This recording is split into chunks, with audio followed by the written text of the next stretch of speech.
plane flying overhead.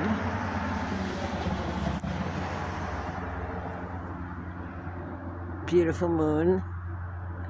Some say today is spring equinox. My solar light from last year is still working.